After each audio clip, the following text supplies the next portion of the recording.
အားလုံးမင်္ဂလာခင်ဗျာကျွန်တော်လူခါပါပြီးခဲ့တဲ့ရက်ကကျွန်တော်ရဲ့ page မှာဂျပန်နဲ့ပတ်သက်ပြီးတော့ post ခုတင်ခဲ့ပါတယ်အဲ့ဒီရဲ့ post မှာလာပြီးတော့ comment တွေမေးထားတဲ့အမေတယောက်ရဲ့ comment လေးပေါ့လေသူသား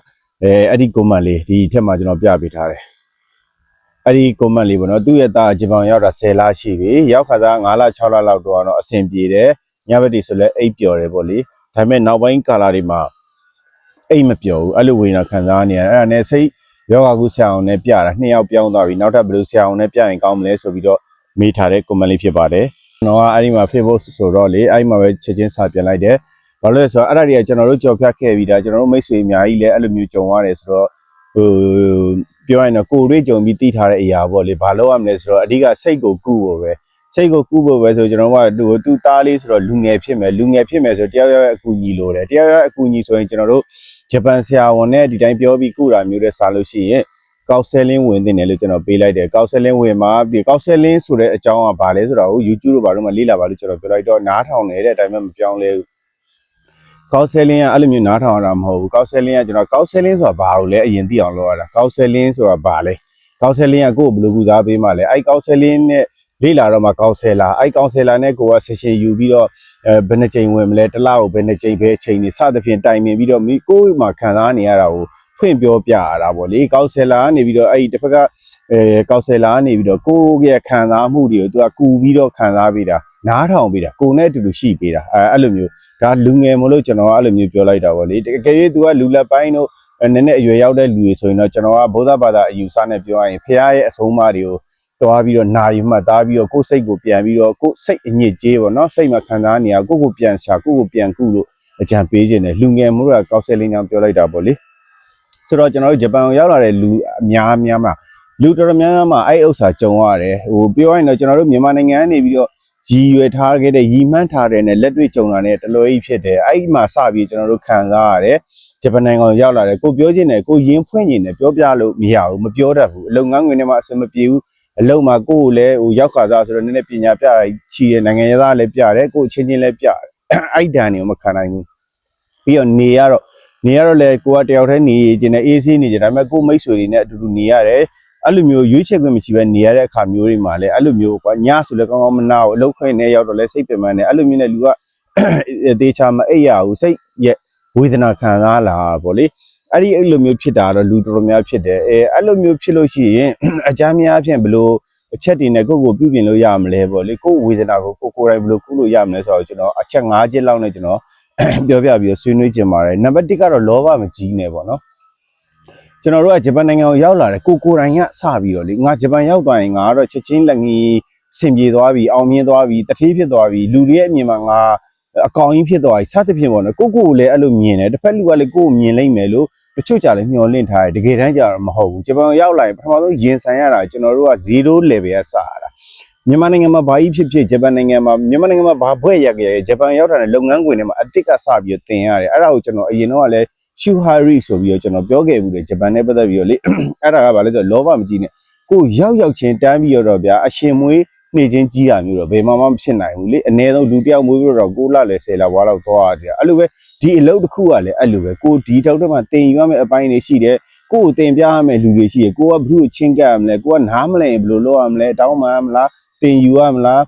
စသဖြင့်ပေါ့နော်အခြေခံအချက်လေးတွေအဲ့ဒါမျိုးလေးလိုတယ်ချက်ချင်းလောဘကြီးပြီးနေရာတစ်ခုမရခြင်းနဲ့ချက်ချင်းအစင်မပြေခြင်းနဲ့အဲ့လိုပဲနောက်ကမိဘတွေကလည်းကိုသားသမီးသွားတာနဲ့လာကုန်ငါတို့ပတ်စံပို့လိုက်မယ်ဆိုတော့မျှော်လင့်ချက်ကြီးနဲ့ကလေးကိုဖိအားတွေမပေးမိကြပါစေနဲ့ပေါ့နော်အဲ့ဒါဒီသွားတဲ့လူရောနောက်ကကြံနေခဲ့တဲ့လူရောလောဘမကြီးဘူးလို့တယ်နံပါတ်2ကတော့မိတ်ဆွေကောင်းထားပါပေါ့နော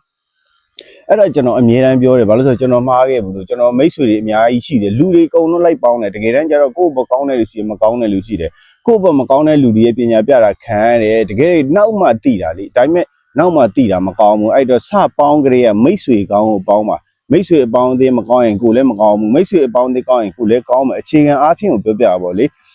ဆိုတော့မိတ်ဆွေအပေါင်းအသင်းကောင်းတာထားပါအဲ့လိုပဲကိုယ်လည်းမိတ်ဆွေကောင်းဖြစ်အောင်နေပါနံပါတ်2ကပေါ့လေနံပါတ်3ကတော့အားလိုက်ရက်မှာတစ်ခုခုတင်ယူပါကျွန်တော်ပြောချင်တာ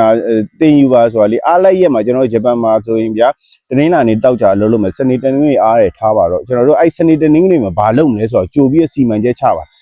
လာပြီးတော့တရားရောကခေါ်လို့အဲ့မှာလိုက်တဲ့လိုက်သွားတာမျိုးတရားရောကပွဲရှိတော့လိုက်တဲ့လိုက်သွားမျိုးမလုပ်နဲ့ငါဘာလုပ်မလဲငါစာအုပ်ဖတ်မယ်ဒါမှမဟုတ်တင်နန်းတက်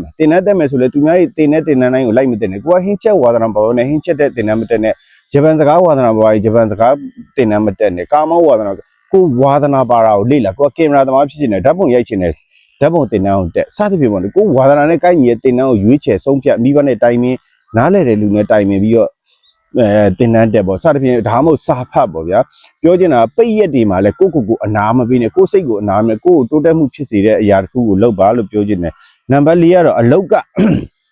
အကြောင်းအရာတွေကိုအိမ်ကိုတည်မလာနဲ့အဲ့ဒါတော်တော်ဆိုးတယ်ဘာလို့ဆိုကျွန်တော်တို့ကအလုတ်မှာအဆင်မပြေကြတာများတယ်အလုတ်မှာတချို့ရှိတယ်ဂျပန်နိုင်ငံမှာကျွန်တော်တို့လည်းအလုတ်တွေအမျိုးမျိုးပြောင်းတယ်အလုတ်ကောင်းတယ်ဒါပေမဲ့ပေါင်းနေဆက်ဆံရတဲ့လူမကောင်းဘူးတချို့ကျတော့ပေါင်းနေဆက်ဆံရတဲ့လူကောင်းတယ်အလုတ်မကောင်းဘူးလာတာနေတာပဲဖြစ်ဖြစ်အချိန်ကုန်ရှိရတယ်ပဲဖြစ်ဖြစ်အလုတ်တက်တာတယ်ကွာဒါပေမဲ့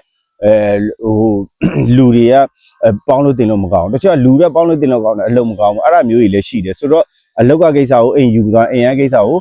အလုတ်ကိုယူမသွားနဲ့သူ့ကန့်လေးနဲ့သူထားကိုယ်စိတ်ထဲကနေဖယ်ထုတ်ပြမယ်ဥစ္စာကိုဖယ်ထုတ်ပြအတိတ်ဆိုတာကျွန်တော်ဘာမှလုပ်လို့မရဘူးအနာဂတ်ဆိုတာလည်းကျွန်တော်ကြိုမြင်လို့မရဘူးပြစ္ဆုတ်ပံတက်မှာနေပေါ့နော်အဲ့ဒါကိုပြောချင်တယ်နောက်ဆုံးကတော့ဒီကိုယ်ရည်မှန်းချက်ကိုဆွဲဆွဲမြဲမြဲချမှတ်ကိုယ်ရည်မှန်းချက်ငါတစ်နှစ်မှာပါဖြစ်ရမယ်နှစ်နှစ်မှာပါဖြစ်မယ်သုံးနှစ်မှာပါဖြစ်ရမယ်ဥပမာဂျပန်မှာ9နှစ်နေမယ်ပြီးရင်ပြန်မယ်ဘာလုပ်မလဲအဲ့ဆိုအဲ့9နှစ်ပထမဆုံးနှစ်မှာအပိုင်းချကနေစပြီးဘာတွေလုပ်မလဲစသဖြင့်ပေါ့လေအဲ့ဒါမျိုးလေးကိုကိုယ့်ရဲ့ခိုင်မာရည်မှန်းချက်လေးကိုချပါ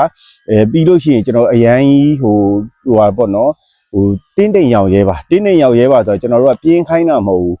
ရှိတာနဲ့တင်းတိမ်ရောင်ရဲရတယ်ရတာနဲ့တင်းတိမ်ရောင်ရဲနှစ်မျိုးရှိတယ်ရှိတာနဲ့တင်းတိမ်ရောင်ရဲတယ်ဆိုတာကဥမာရှိတာကွာကိုမှပတ်စံ100ရှိရင်အဲ့ပတ်စံ100တစ်နေ့တစ်ချက်ထုတ်တော့ရက်100ပြင်ကုန်သွားမှာပါအဲ့ဒါရှိတာနဲ့တင်းတိမ်ရောင်ရတာနဲ့တင်းတိမ်ရောင်ရဲတာဆိုတော့ကျွန်တော်တို့ဒီအလုံးမှာရတယ်ဒီအလုံးမှာကိုကအလုံးတစ်ခုပဲလုပ်တယ်10သိန်းရတယ်ထားပါတော့ကိုတငယ်ကြီးကအလုံးတစ်ခုလုပ်တယ်30ရတယ်ကိုကသူ့ကိုတူပြီးတော့30တန်လုပ်ချင်လို့အလုံးတစ်ခုရသေးတယ်3ခုမှာသူက3ခုလုပ်လို့ကိုက3ခုလိုက်မလုပ်နဲ့သူကျမ်းမာရေးအနေထားနဲ့သူ့ရဲ့ကျွမ်းကျင်မှုနဲ့သူက3ခုလုပ်ပြီးတစ်လောက်ကို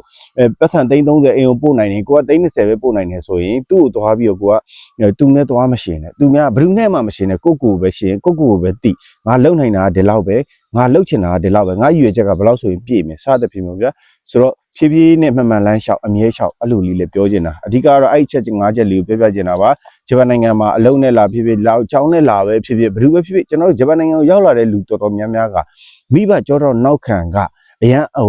အကူအညီပေးနိုင်တယ်လို့အရန်နဲတယ်ပြောရင်တော့လူတောင်သားတွေများတယ်ဗျာအဲ့တော့ကိုထူးကိုကြုံရတာတွေများတယ်ဆိုတော့အရန်ကြီးလောဘမကြည့်ပါနဲ့ဒီခီးရအရှိကြီးရှောက်ရမှာအဲ့တော့ဖြည်းဖြည်းချင်းနဲ့မှန်လေးသွားပါ